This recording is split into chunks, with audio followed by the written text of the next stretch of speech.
ఆంధ్రప్రదేశ్ మద్యం కుంభకోణం కేసులో వైఎస్ఆర్సీపీ ఎంపీ మిథున్ రెడ్డి దాఖలు చేసిన ముందస్తు బెయిల్ పిటిషన్ను ఏపీ హైకోర్టు కొట్టివేసింది. మద్యం తయారీ విక్రయాల్లో అవకతవకలు జరిగాయని సిఐడి అధికారులు కేసును నమోదు చేశారు. నిందితుల జాబితాలో మిథున్ రెడ్డి పేరును సిఐడి అధికారులు చేర్చారు. దీంతో తనకు ముందస్తు బెయిల్ ఇవ్వాలని కోరుతూ ఎంపీ మిథున్ రెడ్డి హైకోర్టును ఆశ్రయించారు. ఇరుపక్షాల వాదనలు విన్న హైకోర్టు ధర్మాసనం మిథున్ రెడ్డి పిటిషన్ను కొట్టివేసింది.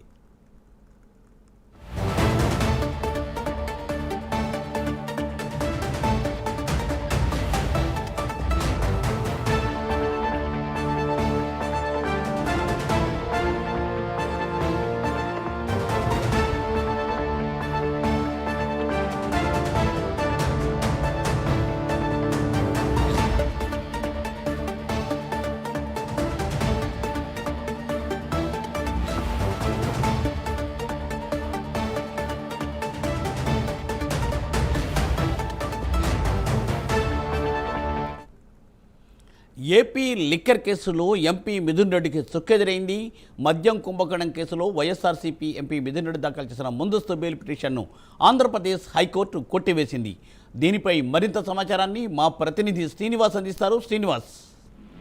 థ్యాంక్ యూ మూర్తి. ఇదైతే వైసీపీ ఎంపీ మిథున్ రెడ్డికి హైకోర్టులో చిక్కెదురైందని చెప్పుకోవచ్చు. ఎందుకంటే అతను ఏదైతే లిక్కర్ స్కామ్ ఉందో లిక్కర్ స్కామ్ లో కూడా ప్రధానంగా మిథున్ రెడ్డి పేరు ప్రధానంగా అనిపిస్తుంది.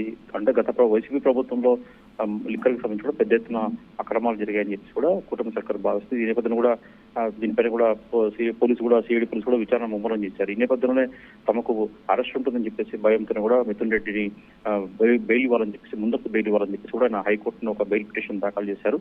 అయితే ఈ రోజు మటుకు హైకోర్టు ఈ బెయిల్ పిటిషన్ మీద కూడా విచారణ చేపట్టింది. అయితే మిథున్ రెడ్డి ముందస్తు బెయిల్ పిటిషన్ దాఖలు చేశారు. దాన్ని హైకోర్టు ఈ రోజు డిస్మిస్ చేస్తూ కూడా కొద్దిసేపు క్రితమే ఆదేశాలు జారీ చేసింది. దీంతో మరి హైకోర్టు నుంచి షాక్ రావడంతో కూడా మిథున్ రెడ్డి బెయిల్ పిటిషన్ నిరాకరించడంతో అతను ఆందోళన చెందుతున్నట్టు సమాచారం. మొత్తం చూసుకున్న వరకు అయితే లిక్కర్ స్కామ్స్ పలువురు కూడా ఆరోపణలు గత వైసీపీ ప్రభుత్వంలో మిథున్ రెడ్డితో పాటు పలువురు కీలకమైన నేతలు కూడా ఈ కేసులో ఉన్నట్టు కూడా పోలీసు వద్ద పక్కా సాక్ష్యాధారాలు ఉన్నాయి. దీంతో తమకు అరెస్ట్ తప్పదని చెప్పేసి కూడా ఒక విధంగా ఆందోళన నెలకొంది. దీంతో మిథున్ రెడ్డి ఇప్పుడు హైకోర్టు నుంచి బెయిల్ పిటిషన్ రావడంతో నెక్స్ట్ న్యాయపరంగా ఎలా పోరాడాలని చెప్పేసి కూడా ఆయన భావిస్తున్నట్టు సమాచారం. నెక్స్ట్ సుప్రీంకోర్టుకు బెయిల్ పిటిషన్ కోసం వెళ్తారా, లేకపోతే ఏమైనా అలాగనే ప్రభుత్వం ఏదైనా పోలీసు ద్వారా చర్యలు తీసుకుంటారని చెప్పి మనం చూడాల్సి ఉంది. మొత్తం చూసుకున్నట్టు మిథున్ రెడ్డి వ్యవహారంలో ఇప్పుడు బెయిల్ పిటిషన్ ముందస్తు బెయిల్ పిటిషన్ నిరాకరించడంతో డిస్మిస్ చేయడంతో ఇప్పుడు మిథున్ రెడ్డి పరిస్థితి గందరగోళంగా మారిందని చెప్పుకోవచ్చు.